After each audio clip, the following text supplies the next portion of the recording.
Tila nagpantig ang tenga ng TV host na si Vice Ganda matapos mag-tweet ang isang netizen na umasa lang daw ang nanay ng komedyante para makaraos sila.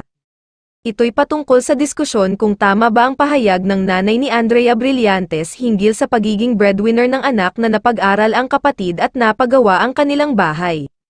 Hindi ako fans ni Blythe or kahit sinong artista, pero kung yan ang punto mo, abay isali mo na lahat ng nanay ng mga artista na umasa sa kanila gaya ng nanay ni Vice Ganda, nanay ni Francine, nanay ni Catherine B., nanay ni Bea Alonzo, etc. Lahat po sila breadwinner, saad sa tweet na sinapla agad ni Vice.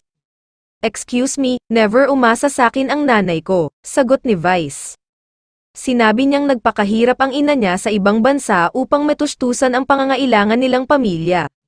"Nagpakabayani siya sa ibang bansa para magkapagpadala sa amin sa Pinas at makaraos kami," ani pa ng TV host.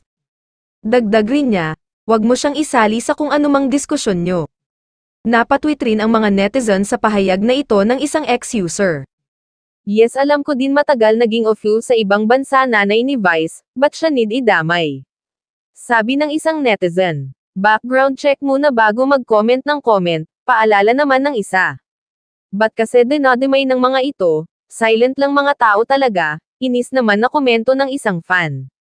Matatanda ang naging mainit na diskusyon online ang naging sagot ng ina ni Andrea Brillantes na nahaharap sa kontrobersya kung paano raw pinalaki ang artista.